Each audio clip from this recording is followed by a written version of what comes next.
le joli week-end qui commence.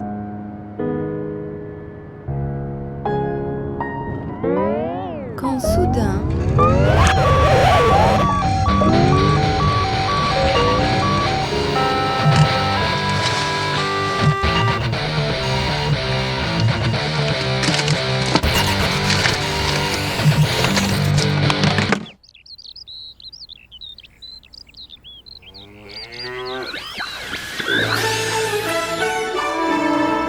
This is a CBS News special report. We are interrupting programming this evening.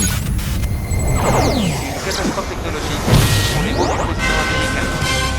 Près de la moitié des envisage pour une période indéterminée. Le résultat d'une exceptionnelle tempête solaire largement multipliée par les autorités et les agences spatiales. Des bouches gigantesques, des avions cloués au sol, maritiment paniqués. 中日两国间因为钓鱼台而发生冲突，从经贸的关系角度不放长假。 I think it's Il est hard to vraiment imagine the difficile world d'imaginer without le monde sans GPS GPS today. I aujourd'hui. really do. Qu'est-ce qui reste dans le monde du futur, de l'informatique, des télécoms? Sans géologue, on n'est rien. Toute l'action à valeur ajoutée va avoir lieu autour de la localisation. Qui d'entre nous se passerait du GPS aujourd'hui? Qui d'entre nous sait jusqu'où il est entré dans nos vies? Qui nous procure le signal? Comment? À quel prix? Sous quelles conditions? Le GPS est dans nos voitures, nos smartphones, nos tablettes, nos lunettes et où encore? Sert-il à nous guider ou nous téléguider? À nous repérer ou à nous faire repérer? Explorons ce monde merveilleux de la géolocalisation, la géoloc, avec ceux qui la vendent, qui la vantent et ceux aussi qu'elle inquiète. It is a trap. And it is C'est un a trap, I piège. think, that Et je crois most que c'est people un enter piège dans willingly. lequel beaucoup de gens se laissent But prendre it volontairement needs to be et a dont trap that il most ferait bien de more comprendre les people conséquences. understand the implications of.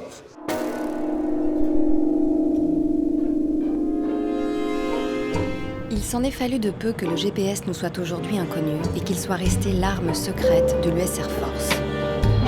Son destin bascule le 1er septembre 1983, aux abords des côtes russes.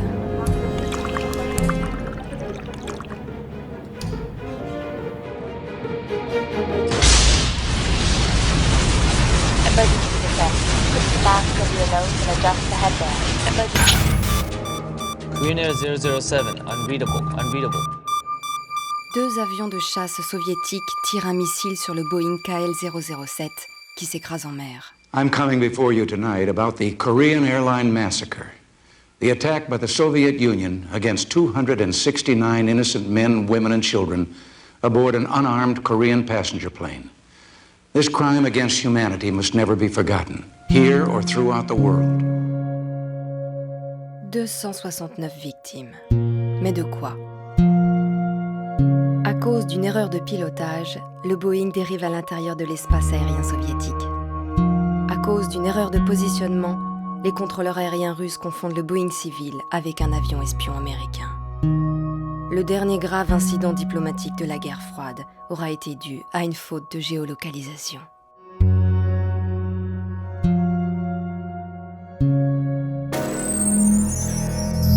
Pour qu'une telle catastrophe ne se reproduise plus, l'Amérique de Reagan offre au monde entier l'accès à son GPS. À un signal dégradé, moins précis que celui de l'armée, certes, mais gratuit. Pas grand monde à l'époque n'y prête attention.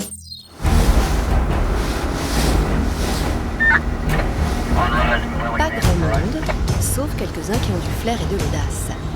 Ainsi, deux ingénieurs américains, Gary Burrell et Min Carter, associent leurs prénoms pour fonder Garmin, société bricolée dans un garage du Kansas et qui finira leader mondial. Au départ, le signal n'est précis qu'à 50 mètres, suffisant pour que deux marchés décollent, le maritime et l'aérien. Il y a peut-être eu un avantage à être une société américaine qui se développe autour de la technologie GPS, parce que de fait, c'était une science développée par le département de la Défense, le gouvernement américain. Plus qu'un avantage, je dirais que ça nous a donné confiance. Pendant 20 ans, entre les hommes et le GPS, c'est la lune de miel. 1 million de récepteurs vendus par Garmin en 2000, 16 millions aujourd'hui, pour 2,5 milliards de profit. Un navigateur vendu toutes les secondes. L'Amérique a pris l'avantage. C'est intéressant de voir à quelle vitesse le GPS s'est d'abord installé comme une technologie de niche, avant de devenir très populaire. Jusqu'à aujourd'hui où plus personne n'y prête attention.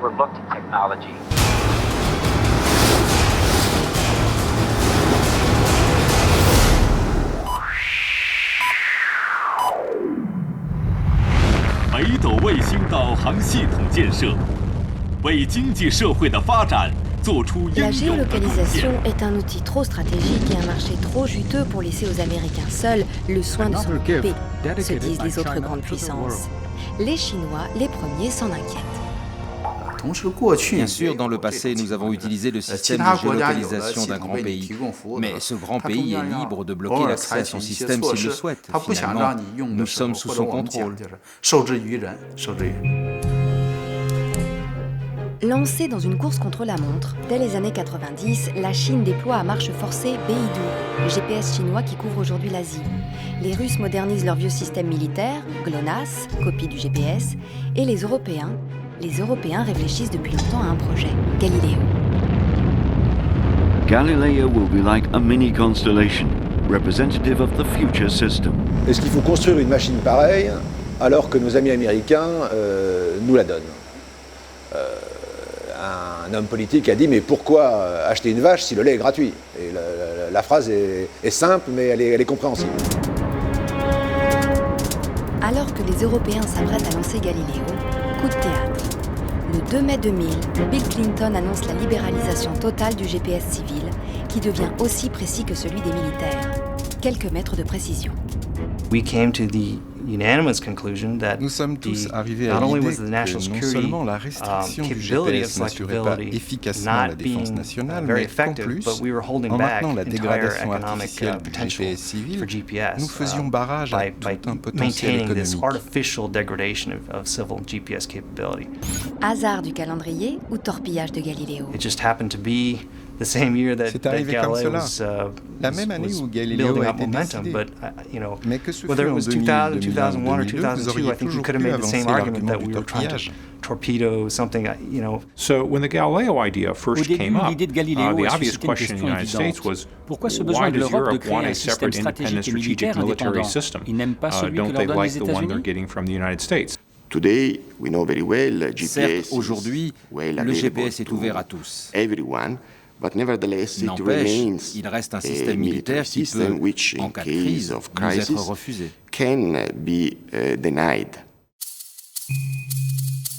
Le pari américain s'avère perdant. Si en tournant le bouton dans le bon sens, l'Amérique a pu libérer son signal GPS, elle pourrait le tourner dans l'autre sens dès que cela lui chantera. Du coup, même les plus réticents des Européens approuvent le projet Galileo, malgré son prix. Galileo, c'est en effet beaucoup d'argent. Et c'est beaucoup d'argent public. C'est, encore une fois, autour d'1 milliard par an, 2 € par citoyen. On peut se poser la question. À mon sens, l'Europe ne peut pas être absente de cela. Mais pourquoi cela coûte-t-il si cher? GPS, or Global Positioning System, is a constellation system of 29 Earth-orbiting satellites. 29 sounds like a lot of satellites. Why do you need so many? It takes 24 satellites to provide global coverage. Le GPS, c'est un jeu d'enfant pour les utilisateurs. Mais 30 ans de développement pour la NASA, 30 milliards de dollars d'investissement pour l'Amérique. Cool. NASA's always doing amazing things. Pendant que la bataille des systèmes fait rage dans les étoiles, sur Terre, les développeurs d'applications de géoloc sortent leurs armes commerciales. In 2 kilometers, turn right. Le GPS est américain? Commençons par l'Amérique. Le GPS est dans nos voitures? Commençons par le plus grand pays automobile du monde. Et d'abord, le centre de contrôle du trafic routier, celui de Navteq Nokia, à Chicago. D'ici, on surveille toutes les routes principales de l'Amérique du Nord, Canada compris. Les voitures qui ont des systèmes de navigation intégrés ont un capteur GPS. Ce capteur est capable d'émettre au travers un réseau sans fil chaque seconde sa position. Donc, en utilisant ces émissions GPS, leur vitesse et leur direction depuis des milliers ou des millions de sources, on peut voir à quoi ressemble le trafic sur un segment de route. Ainsi, les automobilistes, grâce à leurs smartphones et GPS embarqués, renseignent à leur insu le centre de trafic routier capable de leur revendre, via leur navigateur, l'état des routes en temps réel. Bingo!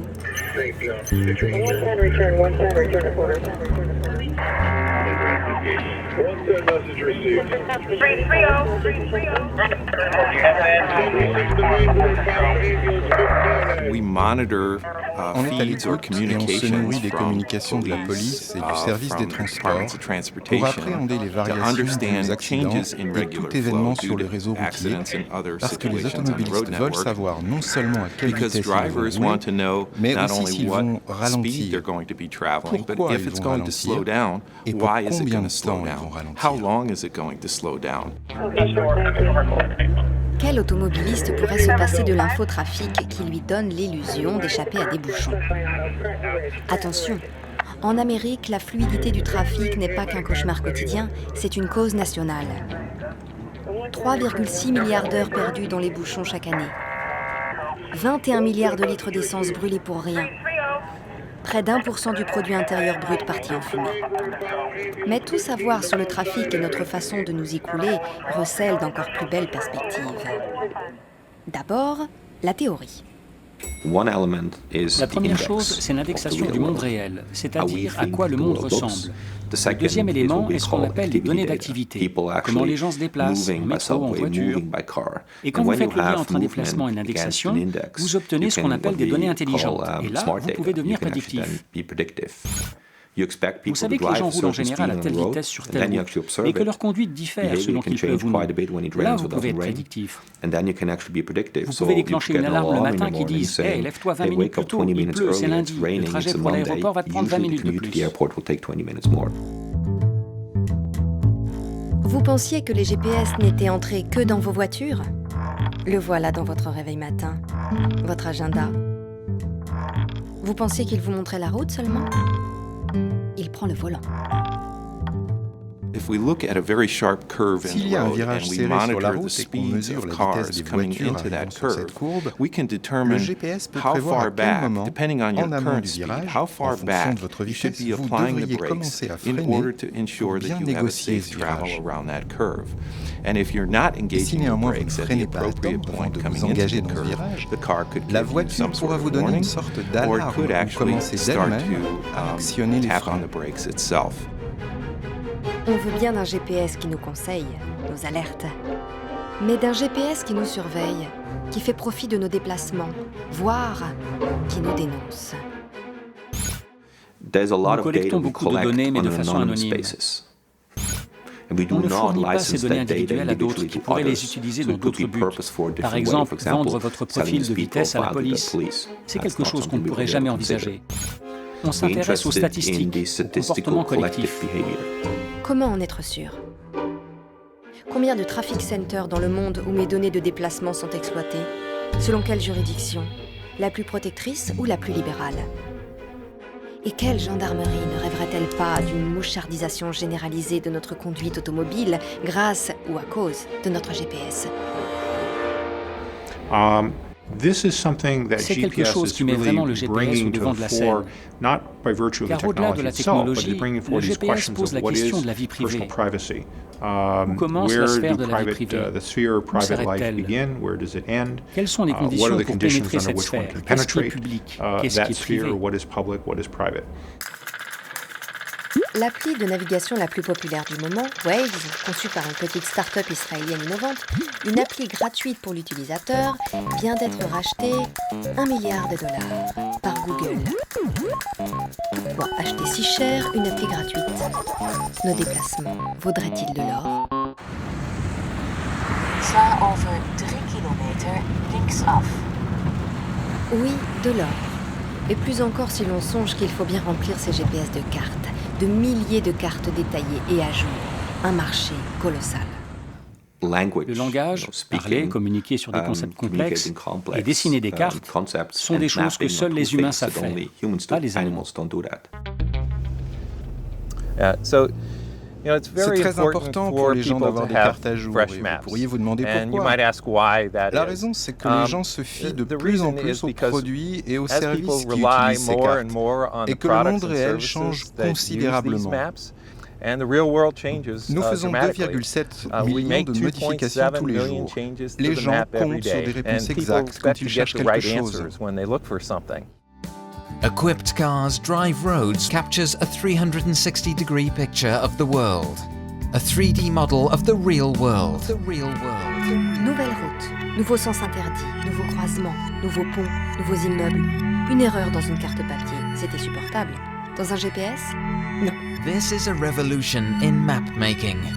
This is how hyper-accurate, hyper-detailed map collection gives rise to more powerful, innovative location experiences. La solution, numériser les routes et pendant qu'on y est, en 3D. Vous vous demandez peut-être pourquoi créer cette carte en 3D avec toutes ces données numériques. Le fait d'avoir une ville numérisée et modélisée veut dire qu'on peut la personnaliser. Par exemple, en mode navigation, au lieu de voir cet amas de grands buildings à travers votre pare-brise, on peut faire ressortir seulement le building qui vous intéresse. Vous avez votre propre vision personnalisée du monde, votre propre carte du monde. Le GPS a rendu obsolète des siècles de cartes papier. Nos navigateurs GPS exigent de tout recommencer. Faire sillonner des milliers de kilomètres de route sur tous les continents par des centaines d'opérateurs dotés de véhicules de capture complexes, fournissant des millions de données digitales, à traiter par encore d'autres centaines d'opérateurs. Un travail de fourmi numérique, un chantier titanesque et jamais fini. Qui en a les moyens? Where we're really going, and it may sound crazy, is that we want to rebuild the whole world in 3D. Alors que Google veut tenir le monde dans ses mains, Nokia s'empare du numéro 1 mondial de la cartographie, Navteq, pour 8 milliards de dollars. Qui possède les cartes, possède les clés de la navigation. Et dans cette compétition, les grands prédateurs de l'intelligence numérique s'affrontent déjà. Si on prend les 4 grands, il y en a quelques autres, mais les 4 grands acteurs, Google avec un investissement massif sur Google Maps, etc. Apple qui a pratiquement loupé le lancement de l'une de leurs plus grandes lignes de produits parce qu'ils étaient tellement pressés de mettre en ligne leur système de mapping à eux. Microsoft qui a toujours eu un système de mapping assez mature et plutôt de bonne qualité, on en parle moins mais qui est plutôt très bien, de gros investissements. Il faut savoir que ça coûte très cher. C'est pour ça qu'Apple se plante, parce que ça coûte très très cher à faire bien. Et tout le monde est prêt à le faire. Hein. Et puis Nokia, votre question, et Nokia qui, presque au bord de la faillite, certains diraient, avec le peu d'argent qui leur restait, achète effectivement en urgence ce fournisseur leader dans le domaine de la carto.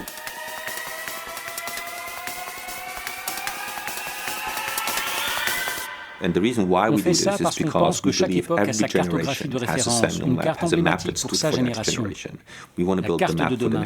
Et je pense que le succès commercial sera au rendez-vous.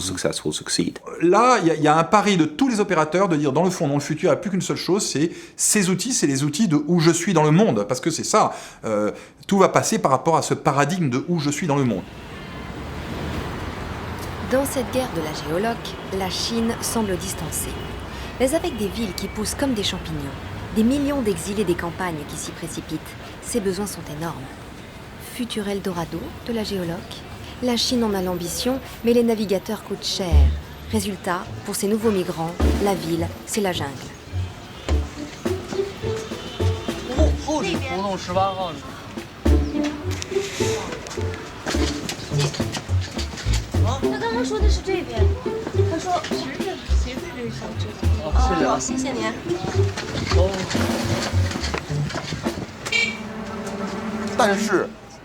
Au départ, la ville leur est complètement étrangère. Ils ne connaissent rien du tout. Ils y sont totalement perdus. Ils ne savent même pas où trouver un restaurant, un hôtel. Ils ne connaissent personne non plus. Mais ils ont le désir de s'intégrer dans cette ville. Combien sont-ils à présent en Chine? En comptant aussi les villes moyennes, ils sont peut-être 85 millions de jeunes dans la même situation. Moi, je suis originaire de cette ville. J'y suis né et j'en connais tous les recoins. Aussi, quand ces jeunes utilisent un système de géologue, ils se mettent à mon niveau. Ils peuvent aller partout où ils le désirent sans se plaindre. Alors, sur le plan de la compétition, parce qu'il s'agit de ça entre eux et moi, je dis bien compétition, on peut dire que Beidou nous met à égalité. Se connecter à Beidou, le GPS chinois, quoi qu'il en coûte, c'est posséder la clé des villes, une sérieuse chance supplémentaire d'y faire son trou. Pour les automobilistes, c'est pire. 600 000 km de nouvelles routes en 5 ans, pas de carte. 176 millions de nouveaux véhicules prévus en 2020. À Pékin, on roule en moyenne à 10 km/h du premier périphérique jusqu'au 6e. 2 heures dans les bouchons, c'est 2 heures de gaspillage. C'est pourquoi nous, les développeurs, nous réfléchissons à toutes sortes de solutions, comme par exemple, d'ici 3 à 5 ans, la conduite automatique des véhicules. Cela nécessitera un très haut degré de précision, combiné avec d'autres technologies comme le radar, le laser, mais au final, le conducteur, sur ces 2 heures passées dans sa voiture, ne devra accorder que 10 minutes d'attention à la conduite. Bluff? Utopie? Face au grand étranglement des routes chinoises qui s'annonce, le gouvernement pousse les entreprises innovantes à imaginer avant tout des solutions made in China, c'est-à-dire Beidou compatibles.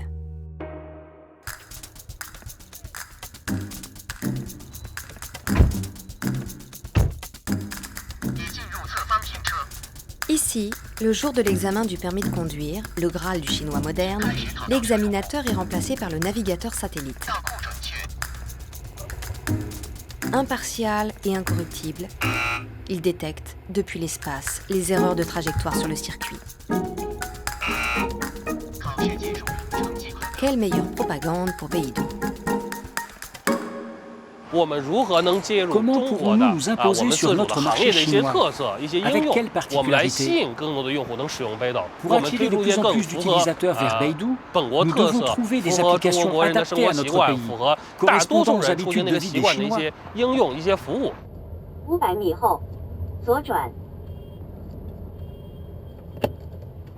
Le GPS américain a 20 ans d'avance. Il est urgent pour les Chinois d'imposer leurs équipements, leurs services, leurs applis Beidou innovantes et les rendre populaires. C'est à cette condition qu'ils pourront financer leur industrie spatiale. Un satellite de navigation mis en orbite a une durée de vie de 8 ans. Qu'on l'utilise ou pas, lui, il travaille. C'est un investissement de plusieurs milliards pour seulement 8 ou 10 ans. Et cet effort financier de l'État chinois trouve justement son retour sur investissement dans les utilisations commerciales à terre. Tous les moyens sont bons pour convertir le peuple à la géoloc. Même le géocaching, un nouveau jeu d'importation, certes, mais que la Chine autorise. Un géocatcheur de plus, c'est un promoteur de Beidou supplémentaire.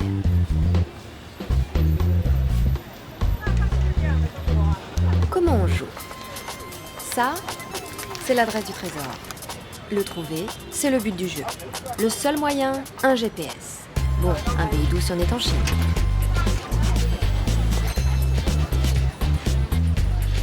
Celui qui a caché le trésor a tenté de vous rendre la tâche la plus dure possible, il faut le savoir. Pour tout trésor, une boîte remplie de babioles sans valeur, selon la règle, mais le sentiment de faire partie du géomonde, ça n'a pas de prix.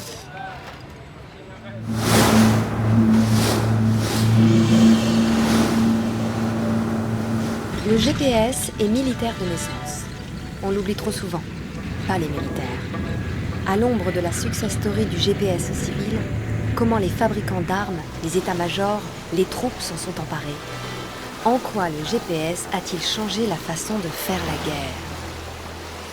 L'apport du GPS, c'est de libérer complètement le combattant du souci de positionnement et de navigation.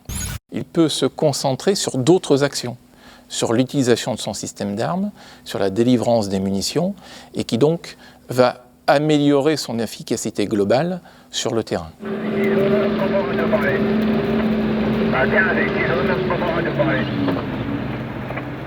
Un fantassin va vouloir pouvoir traverser des rivières, faire subir des chocs importants à tout ce qu'il transporte, le tout sans disposer forcément non plus de sources d'énergie très abondantes. Un missile sur lequel on monte un GPS va lui connaître des accélérations fulgurantes, des vitesses très élevées, et là aussi un GPS civil standard ne fonctionnera plus dans ce type d'environnement.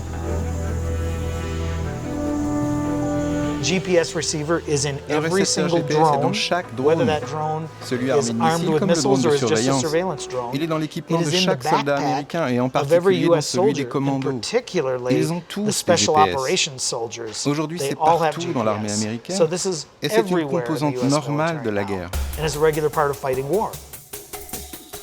L'US Army admet aujourd'hui que 80% de ses opérations ne pourraient être conduites sans GPS. Elle peut se le permettre. Le GPS lui appartient. Mais oui, je crois que nos forces armées vont dépendre de plus en plus du GPS quand on regarde vers le futur. Et les autres armées, alliées ou ennemies, captives du seul signal planétaire disponible aujourd'hui. Jusqu'où l'Amérique les tient-elle à sa merci? Nous perdons nos capacités naturelles dans la dépendance technologique sans même nous rendre compte de la vitesse à laquelle nous les perdons.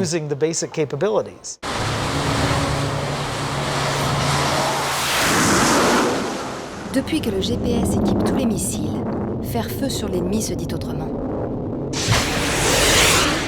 Frappe chirurgicale.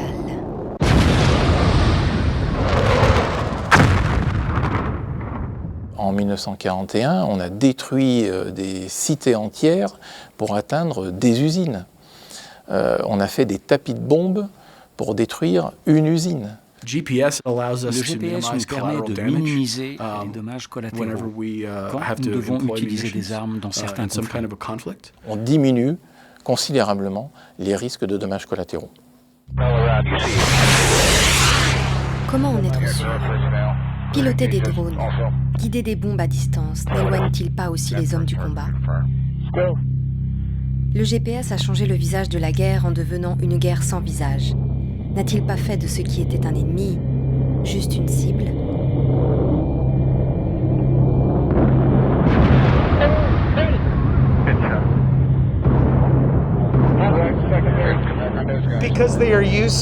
Parce qu'ils ont l'habitude de déshumaniser ce qu'ils font.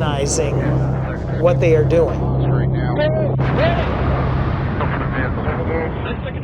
Everything becomes a game. I mean, when you look at the way that the US military recrutent régulièrement des spécialistes en jeux vidéo. Et elle a l'idée qu'on n'aura bientôt plus besoin de pilotes. Ces gars avec un manche à balai, non. Mais d'experts en jeu. Alors oui, là il y a le sentiment que si on utilise une nouvelle technologie qui ressemble à un jeu, c'est plus acceptable pour les gens. It is that much more acceptable to people. 6, 5. We have ignition of the RS-68 main engine. 2, 1, 0.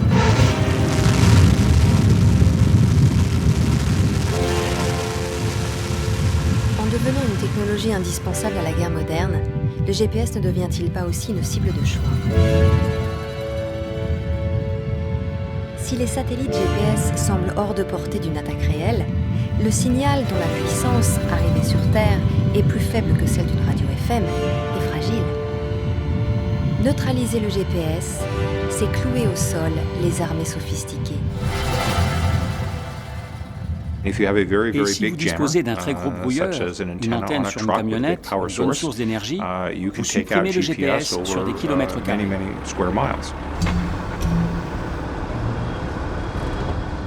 Cela dit, une antenne sur une grosse camionnette, cela devient une cible qu'on peut détruire. Il est en fait assez facile de brouiller le GPS pour peu qu'on veuille le faire. Et donc nous avons beaucoup travaillé sur cet aspect-là. Que faire pour renforcer la capacité de résistance de nos systèmes au brouillage? Brouillage actif. Et pour cela, il a fallu qu'on creuse en fait beaucoup sur comment fonctionne le GPS, comment les Américains ont-ils conçu ce système et qu'est-ce que nous pouvons faire nous pour avoir un niveau de confiance satisfaisant dans les performances de ce qu'on va livrer aux forces armées. Le niveau de brouillage augmente là. Le niveau de brouillage commence à être très très élevé. On n'a plus du tout de position sur le récepteur civil. Pour le récepteur militaire, tout est opérationnel, tout est nominal.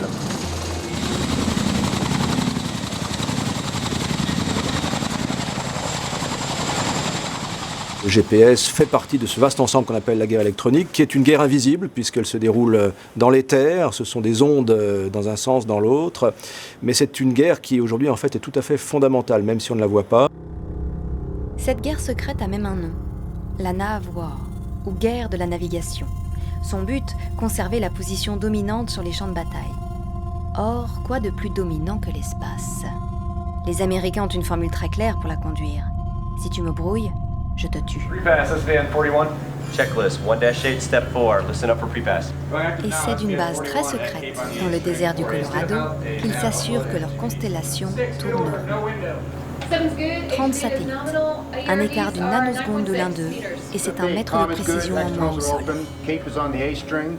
But that's one of the reasons why L'une des we are raisons de so notre vigilant vigilance here at ici à la Schriever Air base de Force Schriever, Base.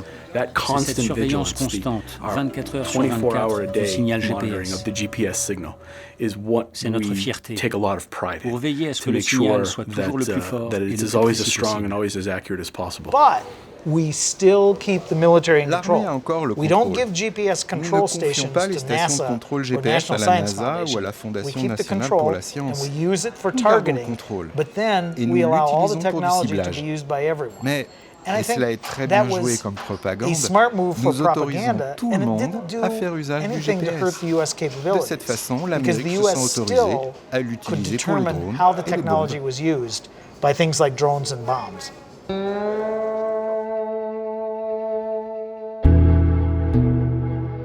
Si le GPS a changé la guerre, à la campagne, il a fait la révolution. Retour en Amérique, qui a servi de laboratoire. Dans les grandes plaines du Middle West, aujourd'hui, on cultive au GPS ou on disparaît. It's a little bit like C'est un petit when peu air comme lorsque l'air conditioning came conditionné into est the arrivé dans farm les tractor tracteurs. cabs, Certains disaient, and people said, pourquoi why n'ouvres-tu don't pas you just simplement open la the fenêtre? window? Un Why does a agriculteur, farmer est-ce need qu'il a air besoin d'air conditioning? conditionné? Well, once a Eh bien, farmer du jour has où air il l'a eu, conditioning, il n'a plus you jamais ouvert never la open a fenêtre. window again. Comment rouler droit avec de tels engins agricoles? Comment rester vigilant des jours entiers? Comment rouler côte à côte pendant des heures sans accident, en ne touchant plus au volant et en laissant conduire le GPS? Pas de meilleur vendeur qu'un fermier converti. Fields are rolling. Un They're champ, not flat like ça a table. ondule. Ce So n'est pas when plat you're trying comme une to table. plant, sometimes Donc, you've quand got vous a semez, gap, sometimes parfois il y a un the vide, rows are ou too des sillons close, trop proches, sometimes they ou even parfois même ils overlap. se chevauchent. So you can Alors waste vous seed, gaspillez du or you semis can par have ici, not enough ou vous en seed. manquez par là. The same way when you're C'est spraying pareil quand crop vous protection pulvérisez des products, pesticides. when you've got a Vous ne sprayer voulez pas going d'un across the vide où une field, mauvaise herbe you va don't want a pousser, gap, ni doubler la so the dose weeds will come et up. gâcher du And you don't produit. want to overlap because then you're wasting material. Pour 800 $ par an, votre machiniste agricole vous installe un guidage GPS calibré à 2 cm de précision. Comment résister?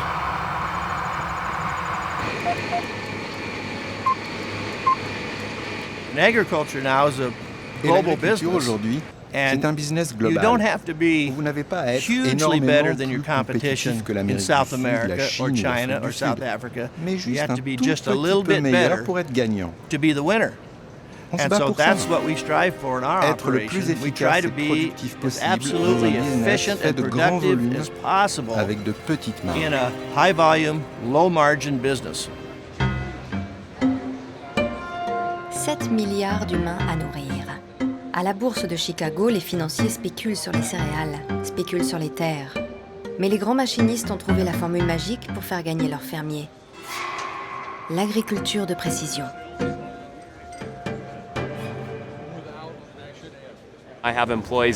J'ai des employés maintenant, sans GPS, ils ne sont pas capables de conduire le tracteur. Nous, on conduisait tout nous-mêmes. Maintenant, sans GPS, ils arrêtent tout. Ce qui est à la fois bon et pas bon. Mais c'est la vie aujourd'hui. Tout le monde a besoin de son GPS.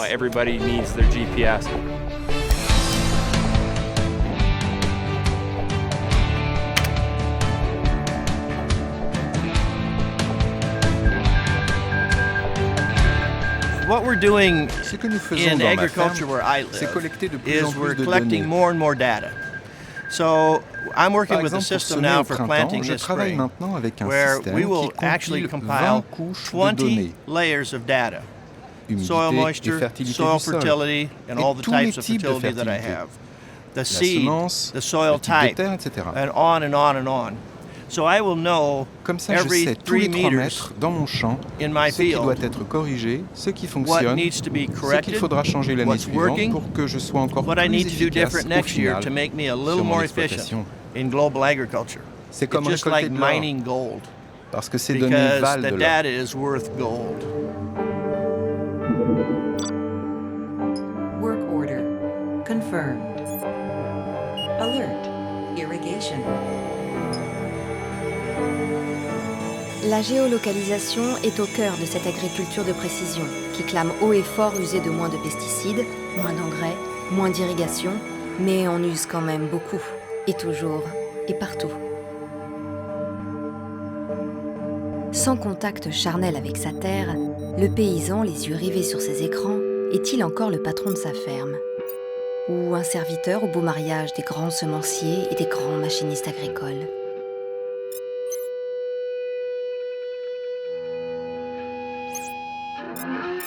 Tombée du ciel, la géologue s'est immiscée aussi dans notre quotidien. Mine de rien, le GPS colonise notre intimité. Et comme nous l'aimons bien, nous le laissons faire. Que fait votre femme? Où sont vos employés?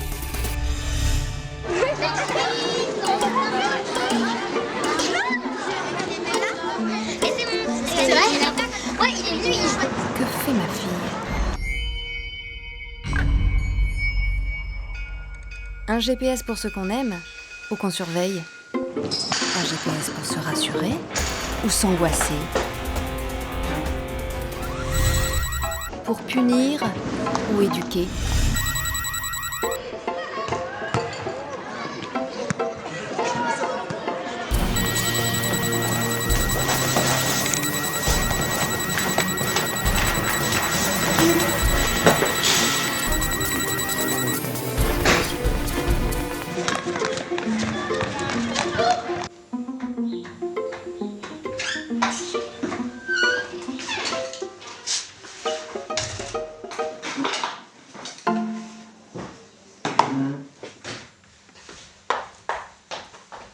Un jour, le GPS est devenu une puce qui s'est mis à démanger nos smartphones. Ce jour-là fut une surprise, car non seulement il savait nous dire où nous nous trouvions, mais il pouvait le faire savoir au monde entier. Ma fille a passé les 2 dernières semaines en France et je pouvais voir où était son iPad. Et je pouvais voir quand il était à Paris et quand il était à Marseille et quand il était en Provence. C'était très rassurant. Bien sûr, le système de pistage était là aussi avec son accord. C'était un consentement mutuel. Là où il y a problème, c'est lorsqu'il n'y a pas consentement. Les nouvelles générations d'enfants chinois, comme moi, ont fait partie de la première génération des enfants uniques. Lorsqu'on est loin de nos parents, à la maison, ma mère m'en a déjà parlé, elle peut ouvrir son portable et regarder où se trouve ce petit point bleu qui me représente. Pour elle, ce point bleu, ce n'est pas un simple point, c'est son unique enfant. Elle voit mes déplacements, ça l'intéresse et ça la rassure. Parfois, elle me téléphone et elle me dit « Alors, tu es sur le port de Shanghai ?» Je trouve ça bizarre, comment le sait-elle? C'est parce qu'elle voit mon petit point bleu sur l'écran. Pour être très clair, si une personne aujourd'hui pense objectivement qu'elle n'est pas traquée, il faut déjà qu'elle n'ait pas de téléphone mobile.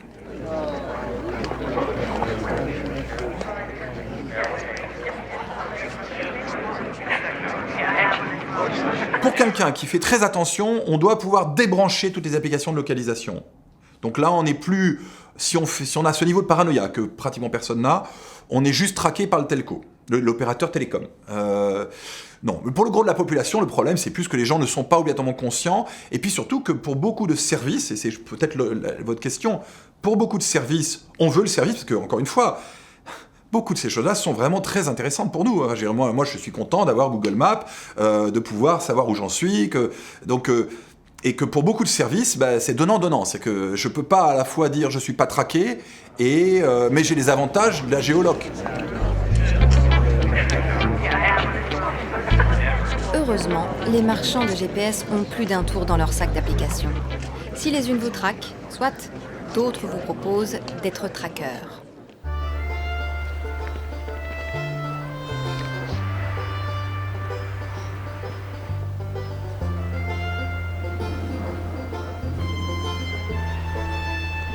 Sur toutes les plateformes de téléchargement, des applis de géolocalisation dites citoyennes se sont multipliées. Aide aux handicapés, aux touristes, aux usagers des transports. En Allemagne, la municipalité de Dormagen a invité ses concitoyens à en télécharger gratuitement une, développée par une start-up innovante. Der Bürgermelder ist gerade eine neue Meldung eingegangen, und zwar die 7779. Das heißt, es ermöglicht einen neuen Kanal. Bisher war das alles angestaubt und veraltet. Das heißt, der Bürger hat einen Brief geschrieben mit seinem Anliegen. Das war überhaupt nicht zeitgemäß. Das heißt, Leute, die nicht die Zeit dafür hatten, so eine Meldung zu machen, die haben diese Möglichkeit einfach nicht genutzt. Und wir geben jetzt quasi dem Bürger direkt zu jeder Tages- und Nachtzeit die Möglichkeit, Kontakt mit seiner Verwaltung aufzunehmen. Mais qu'est-ce qui sépare la géolocalisation de la géosurveillance? Le bon voisinage de l'espionnage. Das heißt, Meldungen wie mein Nachbar war sehr laut oder der Gartenzwerg im Nachbargarten ist sehr hässlich, die kommen einfach nicht vor. Die werden von uns abgelehnt, weil sie keine objektiven Mängel in der Verwaltung sind. Das ist nicht, was wir wollen. Wir wollen keine Denunziationsplattform sein. Imaginez, demain, c'est Manif. We are 99%. Votre smartphone dans la poche, service de géolocalisation activé. Rien à craindre?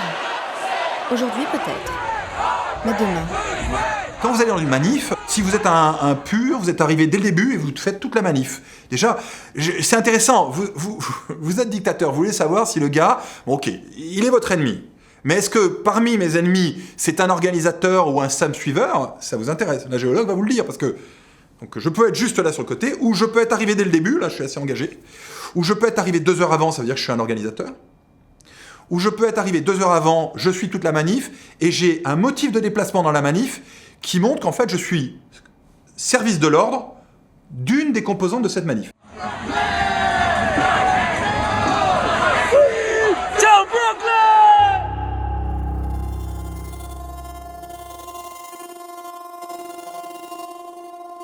The technology is not good or evil by itself. It depends on what kind of society we want to have and what choices we want to make about how we're going to use that technology. Vous vous promenez en ville, dans une ville que vous connaissez ou pas, et dans vos lunettes ou dans votre smartphone, on vous dit évitez tel carrefour. Ça peut être parce que vous êtes en voiture, vous êtes en vélo, c'est dangereux, c'est pas adapté, il y a du trafic. On peut aussi vous dire évitez ce carrefour parce qu'il y a beaucoup de gens qui se font voler dans ce carrefour. Beaucoup de gens qui se sont fait attaquer. Donc, il y a une infinité d'usages que l'on va pouvoir vendre parce que l'on sait où les gens sont et parce qu'on a des informations sur ce qui s'est passé. On croit ça avec le nombre d'incidents police, avec le nombre d'incidents hôpital. On peut dire à quelqu'un, en fait, dans votre quartier, voilà, on vous montre directement, cette rue-là est en rouge, cette rue-là est en bleu. Danger, peur et GPS ont toujours fait bon ménage. C'est même le fonds de commerce de la géolocalisation que de sauver les imprudents de toute la planète.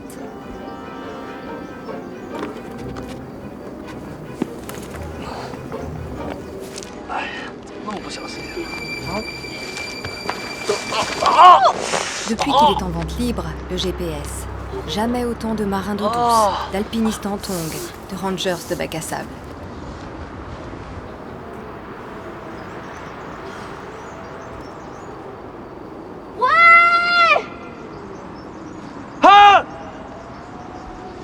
Prévu pour les secouristes, les explorateurs, les travailleurs isolés, les balises de secours intégrées sur des GPS les plus sophistiqués sont déclenchées abusivement par tous les aventuriers du dimanche.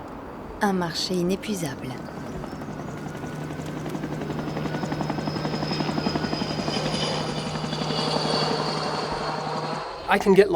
Je peux me perdre n'importe où, On pourra me retrouver et je n'ai pas à m'inquiéter de l'endroit où je vais. C'est une sensation à la fois de sécurité, de confort et d'aventure.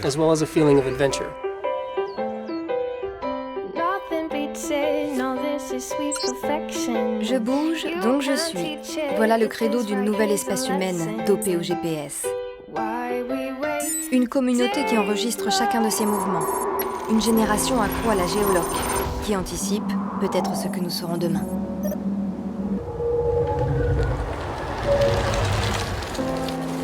Je connais plus d'un cycliste qui ne ferait plus une sortie sans son GPS. Quel intérêt si je n'ai pas mon GPS qui va me dire ce que j'ai fait? Mon chrono existe parce que je peux le mettre en ligne. C'est devenu un besoin et un but. Jamais sans mon GPS. Voilà l'homme idéal qu'aucun fabricant de navigateur n'aurait osé imaginer. Pas un client, un homme sandwich. Vous pourrez faire le même parcours que moi en enregistrant vos données. Et 3 jours plus tard, comparer nos résultats. Et voir qui de nous a gagné, sans avoir besoin de courir l'un à côté de l'autre. 1 heure de libre? Envie d'une rencontre? Confiez-vous au hasard et au GPS.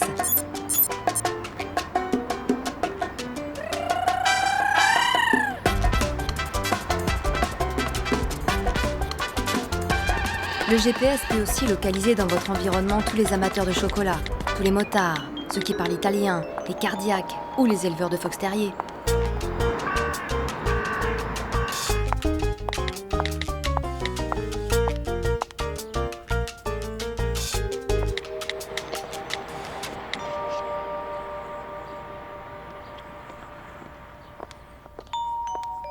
Si vous n'aimez pas le hasard, les meilleures applis de rencontre, il y en a des dizaines, vous laissent quelques secondes pour renseigner le profil de votre inconnu. Facebook, photos, préférences. Des fois c'est mieux. Le GPS a conquis tous les continents. Il améliore nos flirts, nos trajets, nos performances, nos guerres. Seulement voilà, le GPS a été séduit par quelque chose qui lui a changé la vie, le Big Data. Des méga-ordinateurs capables de combiner avec pertinence toutes nos données personnelles avec notre positionnement en temps réel. Il ne faut pas que les gens se disent, bon, il y a 2 mondes, il y a le monde du marketing qui est éthéré, et puis il y a le monde réel où on fera attention. À partir du moment où on a les jeux délocalisés, malheureusement, les deux vont se mélanger, parce qu'on va... L'anonymat, c'est pratiquement impossible à faire respecter, voilà, il faut le dire. Donc soyons très clairs. Si quelqu'un est capable de dire « j'ai un individu » et cet individu effectue ce parcours et que je connais ce parcours sur une durée raisonnable, ce que je vais appeler durée raisonnable dans notre conversation, par exemple, on va dire quelques jours, ok ? Très clairement, on a d'un point de vue statistique assez d'informations pour savoir qui c'est. On va mettre en œuvre des techniques d'analyse statistique sur des grandes données. Ce mouvement, on appelle ça le mouvement du big data, c'est-à-dire qu'on est capable de nos jours d'analyser des données massives, parce que c'est vrai que le log de déplacement d'une personne pendant une semaine, c'est beaucoup de données. Okay, ça veut dire qu'on a quand même un positionnement dans l'espace toutes les secondes pendant une semaine. Ça fait beaucoup de données, c'est vrai. Donc c'est la première chose, et puis on va faire des croisements.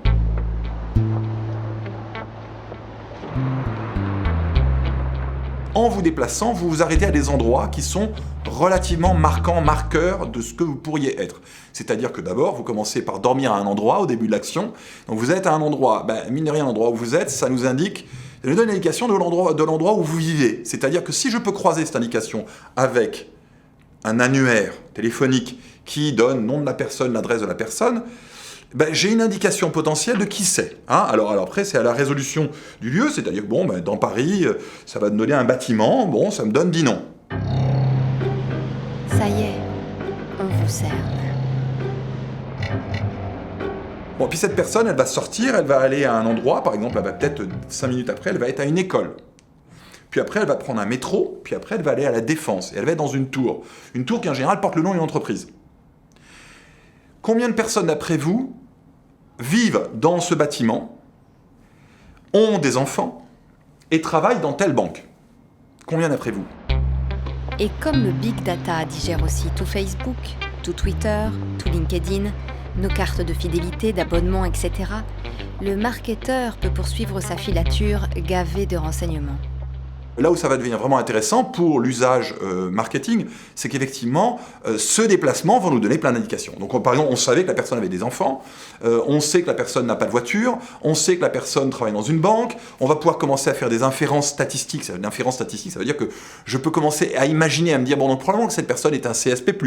Je partirai déjà sur la base de ce que j'ai appris sur cet individu, donc déjà commencer malheureusement par son nom, je le sais, et puis probablement son niveau socio-culturel, sa vie sexuelle, ses enfants, le gros de sa consommation. Et puis à ce moment-là, je peux donc dire, si je veux lui vendre une voiture, si je veux lui vendre un cosmétique, là on peut commencer à travailler.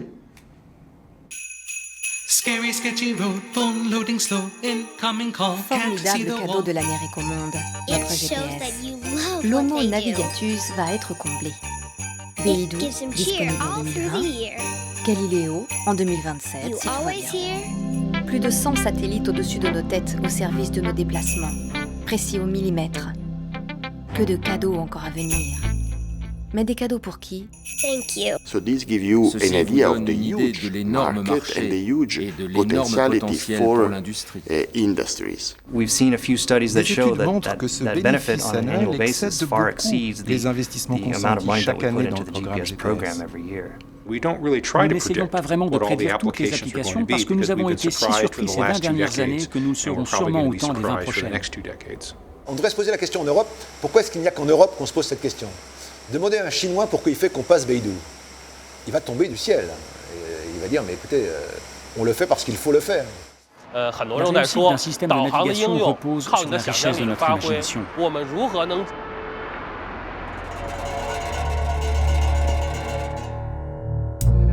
Ah, l'imagination. En matière de géolocalisation, elle est sans borne. De sources bien informées, que nous tiendrons secrètes, après la géolocalisation de la Terre, la Chine imaginerait déjà celle de notre satellite, la Lune. Un GPS lunaire, en quelque sorte, capable de guider d'affables petits robots explorateurs du sous-sol gorgés de minerais rares et précieux. Les récepteurs ne sont pas encore disponibles à la vente.